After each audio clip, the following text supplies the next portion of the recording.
Bonjour à tous les amis, j'espère que vous allez bien. Aujourd'hui je vous parle de code asynchrone en Dart et en Flutter, comment on en écrit, comment on gère les exceptions, à quoi ça sert, pourquoi est-ce qu'il y a des async et des await, comment ça marche. Je vous parle de tout ça, sachant que c'est vraiment mal expliqué dans la doc et donc je vais essayer de vous expliquer tout ce qu'il faut savoir parce que moi j'ai mis pas mal de temps à comprendre et d'ailleurs j'ai fait plein d'erreurs parce que la doc n'est pas claire et donc j'aimerais vous parler comment faut faire et des petites astuces en plus pour faire des trucs que la plupart des gens ne savent pas. Alors, pour commencer, là à côté de moi, j'ai du code qui est du coup écrit de manière asynchrone, mais on va imaginer qu'il est de manière synchrone et je vais vous parler des problèmes qu'on a. Ok. Donc, on a un main, ok. On va printer begin main, on va appeler foo, on va imaginer que foo est synchrone, ok. Donc on va appeler foo, qui va begin foo, ok. Il va appeler bar, ok. Bar, on va imaginer qu'il est synchrone, donc on va écrire print begin, on va assigner une valeur à un path, on va regarder, et là c'est le moment important, on va regarder s'il existe. Mais comme on imagine que c'est une version synchrone, eh bien on appelle cette fonction, donc elle va nous retourner un bool qu'on va récupérer ici. On va juste pas penser à la partie au milieu, ok. On récupère un bool, on vérifie que le bool est égal à, est vrai ou est faux, et on va retourner la string b is true ou b is false. On va se retrouver là, on va refaire le call à la version 2, barre 2, on va faire la même chose, tac tac tac, et on va récupérer normalement ici deux strings, et à la fin on va écrire donc cette ligne, on va ignorer cette partie et on va du coup après écrire nfoo, et on va enfin retourner hello avec concaténer b is true ou b is false en fonction du résultat de cet appel. Voilà. Et donc après ça foo retourne, on du coup écrit endMain, ok. Et on va imaginer que main était au moment où on clique sur un bouton, on appelle main, ok. Normalement ça s'appellera onTap généralement la fonction, mais voilà, là c'est main parce que pour pouvoir tester et pouvoir que ce soit que dans un fichier, j'ai pas mis toute une application Flutter qui tourne, voilà. Du coup, là tout va bien, vous faites ça et là vous voyez un freeze dans l'application. Pourquoi vous voyez un freeze dans l'application? Eh bien, c'est que le file path que vous voyez et que vous faites exit sync dessus, et bien en fait, ce fichier, vous êtes en télétravail et le fichier, il est à votre travail, et vous avez la DSL. Et donc là, en fait, quand vous faites exit sync, vous allez appeler une fonction qui va devoir télécharger le fichier et vérifier que le fichier il est là et que ça se passe bien, parce qu'on imagine aussi que l'API est un peu bête et qu'il télécharge le fichier pour pouvoir exécuter une fonction dessus, admettons. En gros, ce qu'il faut imaginer, c'est que cette fonction prend beaucoup de temps. Admettons, elle prend 2 secondes à se faire. Et bien à cause de ça, et bien vous allez du coup avoir un freeze de 2 secondes, et pendant 2 secondes votre application elle pourra plus bouger. Alors quand vous faites une application en command line, si l'application pendant 2 secondes elle peut rien faire, c'est pas un problème. Mais si vous avez une application comme avec Flutter où il faut cliquer sur des boutons et vous voulez afficher par exemple application in progress, afficher à quel en gros un pourcentage d'avancement, etc. Tout ça, eh bien ça ne se fait pas parce que là maintenant vous avez bloqué la main thread. En gros vous avez bloqué le flow d'exécution. Vous attendez exit sync qui finish. Et donc ça c'est un problème si exit sync prend beaucoup de temps. Donc dans ce cas là on va du coup appeler sa version asynchrone. Sa version asynchrone, ce qu'il faut comprendre, c'est qu'au lieu de retourner un booléen comme elle retournait avant, elle va retourner une future, ok. Et donc dans l'idée, du coup vous allez récupérer une future, mais vous voulez écrire votre code avec vous avez écrit votre code avec un booléen et vous voulez pas une future, vous pouvez pas faire if une future. Du coup, pour récupérer le contenu de la future, qui est donc, vous pouvez le voir, c'est la future qui est retournée. Excusez-moi, on peut le voir là. C'est une future bool. pour récupérer ce fameux bool à l'intérieur de la future, eh bien on fait un await de la future.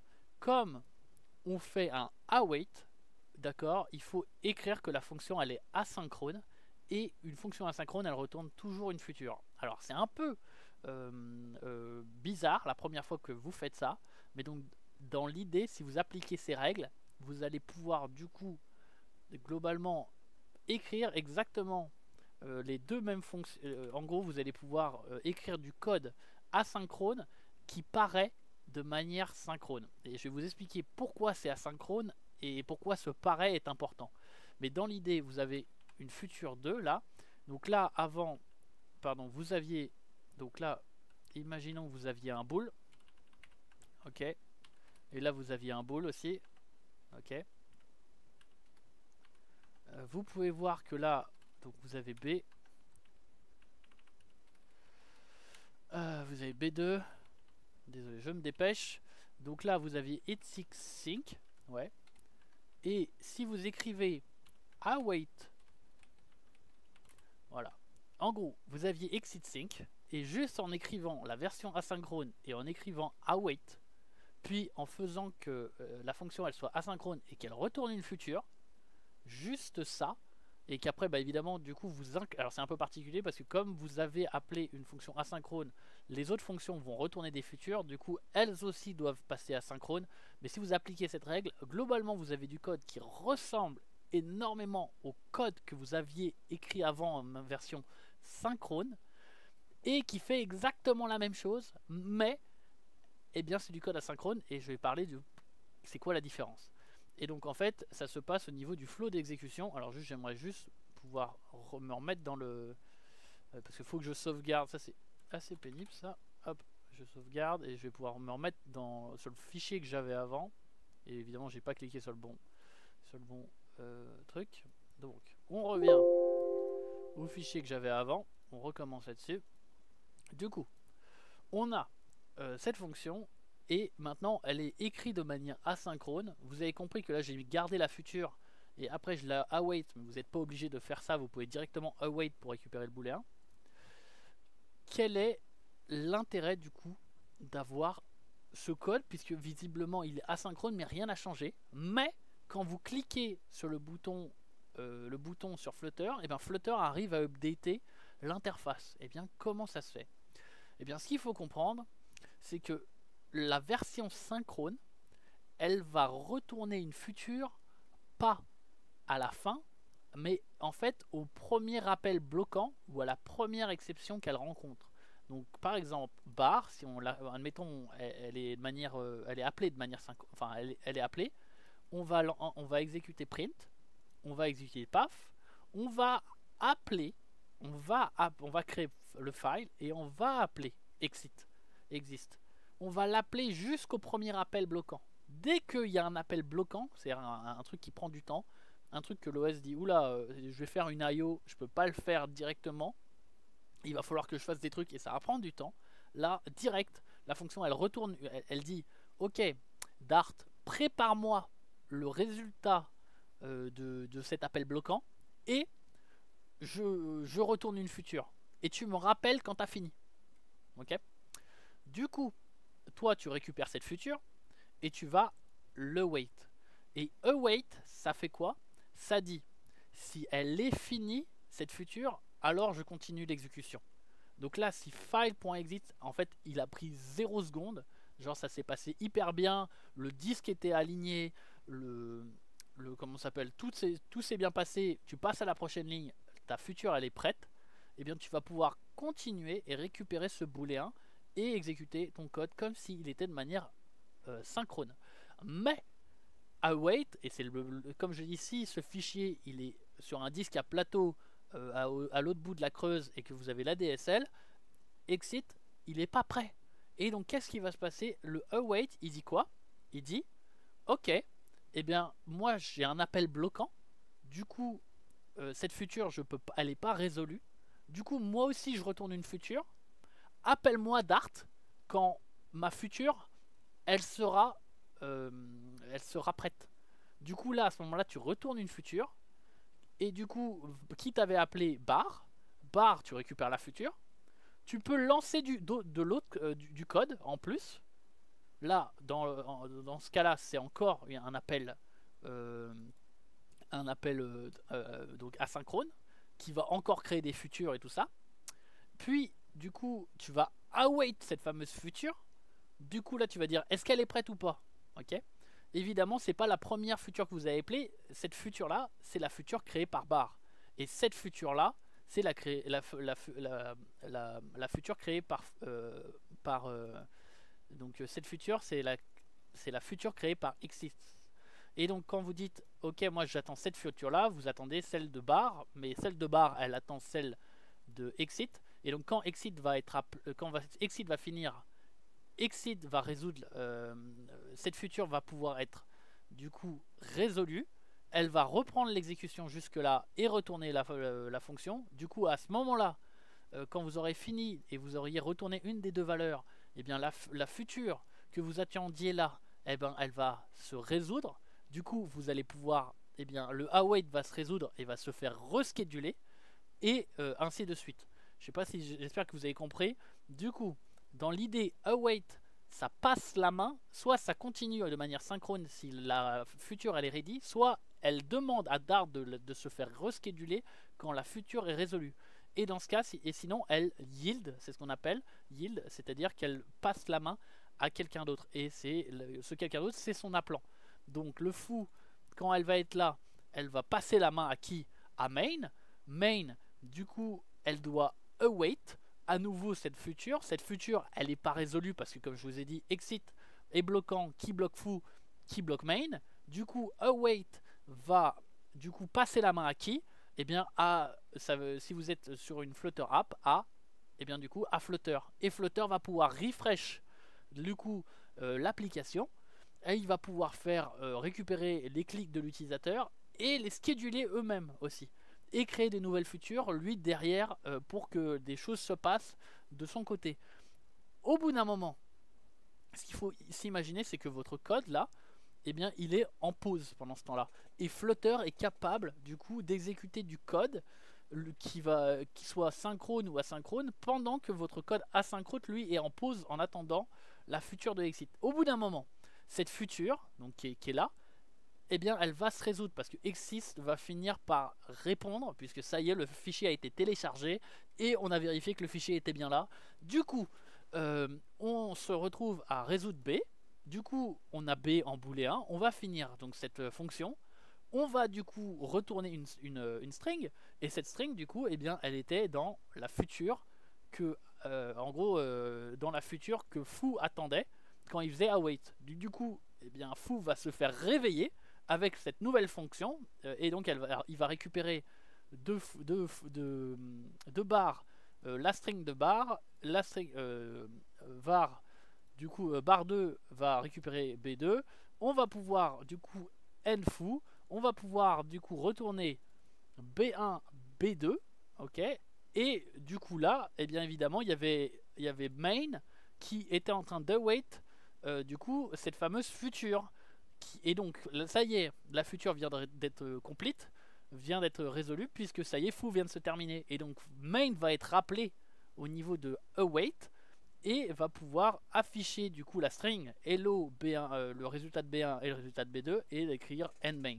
Au final, on a du code qui ressemble énormément au code synchrone, mais qui est écrit de manière asynchrone et qui en fait est en train de faire. En fait, ce qui est marrant, c'est que le code ressemble énormément à du code synchrone, mais en réalité, ce qu'il fait, c'est il dit à chaque fois, et c'est ça qu'il faut bien comprendre, à chaque fois qu'il y a un await, il faut se dire que si la fonction, eh bien, elle est prête, eh bien, on continue l'exécution. Mais si la future n'est pas prête, alors on repasse la main, du coup, à celui qui nous a appelé, qui repasse la main à celui qui nous a appelé, qui repasse la main à qui nous a appelé, qui repasse la main à Flutter. Mais, donc ça c'est le truc hyper important à comprendre, et du coup, Flutter peut faire des trucs quand il récupère la main. Voilà.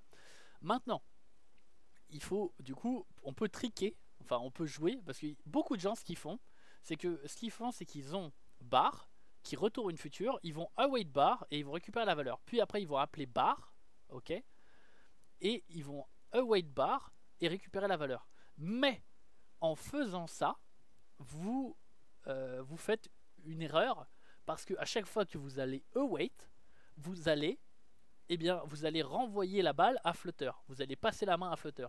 Sauf que vous attendiez sur là du coup vous attendez quand vous await la première fois, vous allez await sur l'appel bloquant de bar 1.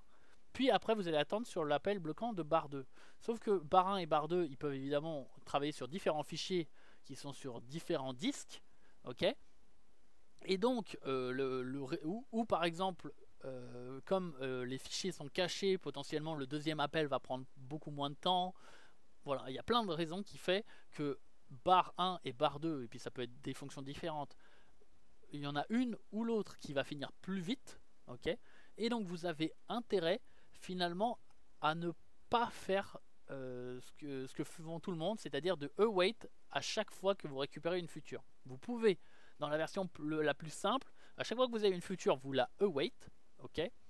Et une fois que vous avez votre future, eh bien vous la await, puis après vous pouvez continuer votre code, tac tac tac, et puis à chaque fois qu'il y a une future, vous la await. C'est la version de base. Ce qu'il faut savoir aussi, c'est que pour gérer les erreurs, du coup, en gros, vous récupérez une future, mais les exceptions, vous les prenez dans la gueule au moment du await. Donc le try catch, il faut le mettre à l'endroit du await et non pas du coup à l'endroit où il y a la future. Alors évidemment, si vous await à chaque fois la future que vous avez, normalement c'est sur la même ligne, donc vous mettez le try catch à ce moment là et ça marche très bien. Mais comme je vous l'ai dit, imaginons que bar 1 et bar 2 soient indépendants, vous n'avez pas besoin d'attendre que bar 1 se termine pour lancer bar 2. Et bien là c'est ce que je fais ici. Je lance bar 1, je récupère la future. Du coup, on est d'accord, si elle n'est pas résolue, elle est dans le scheduler de Dart pour que il résout le truc. Puis je lance bar 2. Du coup, là, eh bien, Dart est aussi en train de résoudre l'appel de la future de bar 2. Donc ça c'est trop bien parce que du coup en fait vous avez là du coup deux appels asynchrones qui sont en train de se résoudre en parallèle dans le scheduler de Dart. Alors votre fonction, donc votre disque il peut aller chercher les deux fichiers en même temps. Donc sur comme si ces deux disques, par exemple si ces deux disques, les deux fichiers sont sur deux disques différents, potentiellement en parallèle votre matériel est capable d'aller chercher les deux disques, les deux fichiers et donc gagner du temps. Plutôt que de repasser la main à Flutter, autant mettre un maximum de futures dans le scheduler. J'espère que ça vous perd pas. Mais c'est un trick avancé. Du coup, si on regarde fou, comment ça marche, on appelle bar. Bar va appeler exit, va du coup créer une future à cet appel bloquant. Et vous allez après appeler bar 2 qui va aussi créer une future sur un deuxième appel bloquant. Vous allez récupérer ces deux futures et enfin vous allez await sur ces deux futures. Qu'est-ce que ça fait ça? Ça fait que du coup vous allez récupérer les deux valeurs au moment où les deux valeurs seront résolues. D'accord? Mais c'est important de faire ça.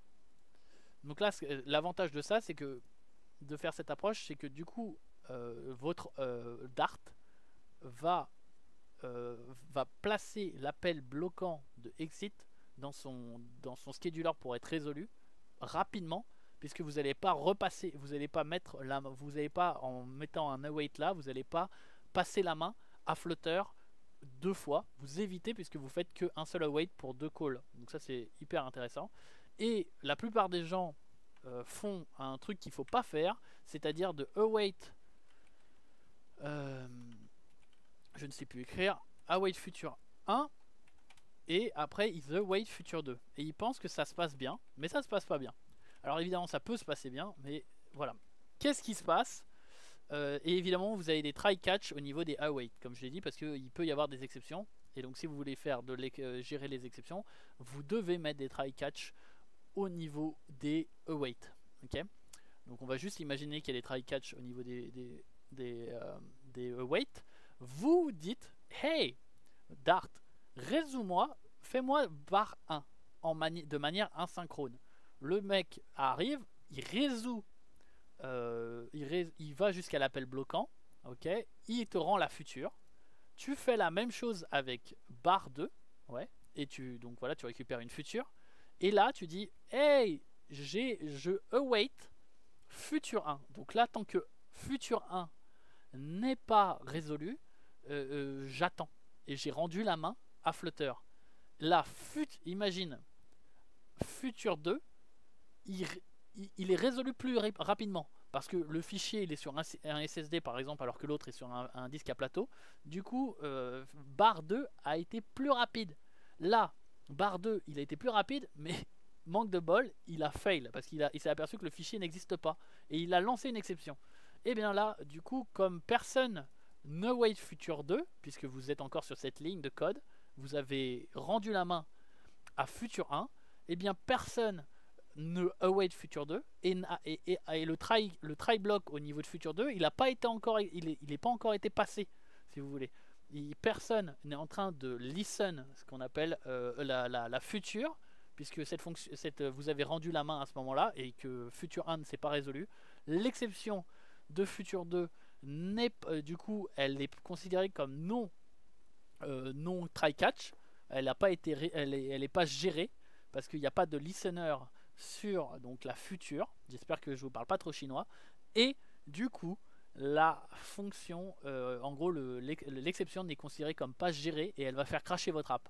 Donc c'est pas la manière, il faut pas faire ça parce que globalement ça peut se passer mal. Ce qu'il faut, c'est toujours se dire, on ne await jamais une future. Enfin en gros, quand on await, on doit await toujours toutes les futures qu'on a actuellement. Donc la manière la plus simple et que tout le monde conseille et que tout le monde fait, c'est de await uniquement la fonction, une fonction. Vous avez une future, vous la await. Vous avez une fonction, vous avez une future, vous la await. Ça permet d'écrire du code asynchrone qui s'exécute de manière synchrone tout le temps. Mais vous-même dans votre code, il y a zéro parallélisme. Ça veut dire que Flutter, lui, il fait des trucs en parallèle, lui, il gère les exceptions, lui, il gère les clics de l'utilisateur, lui, il réécrit son interface en parallèle, et vous êtes le seul con à avoir du code exécuté de manière synchrone. Donc, il faut savoir que du coup, en faisant ce que je fais là, bar 1 et bar 2 vont s'exécuter de manière parallèle, ok?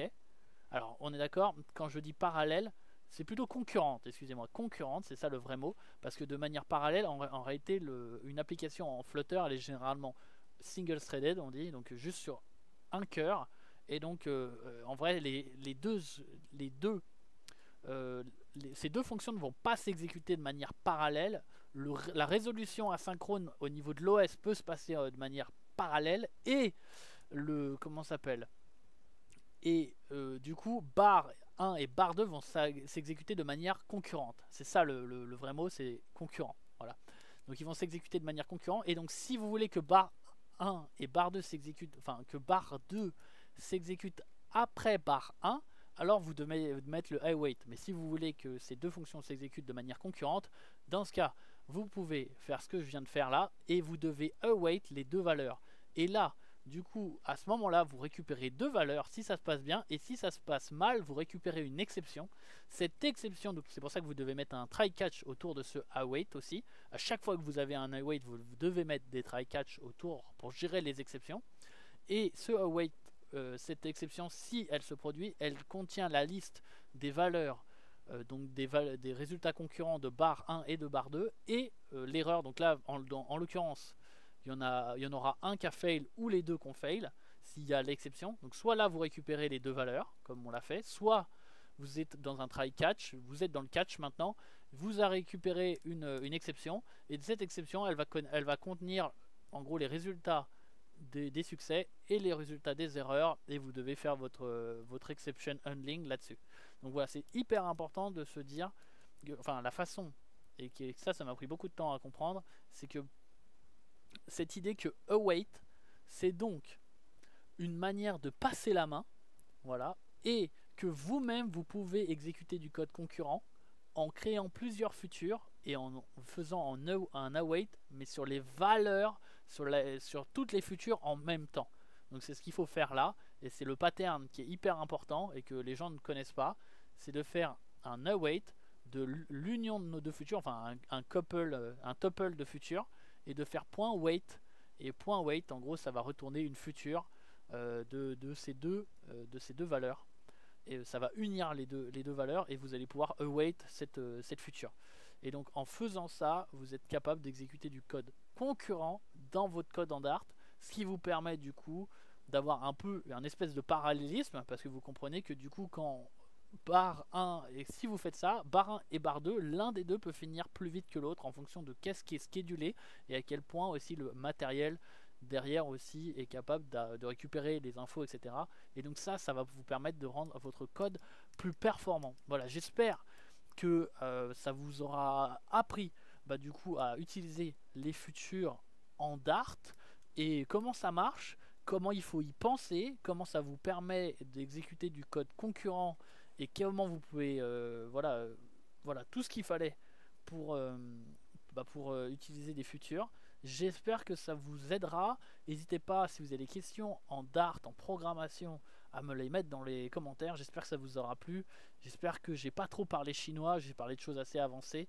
Et puis j'ai fait de mon mieux pour formuler tout ça. Moi c'est clair dans ma tête, mais ça ne veut pas dire que ce sera clair pour vous. Je vous embrasse, prenez soin de vous. Allez, plus.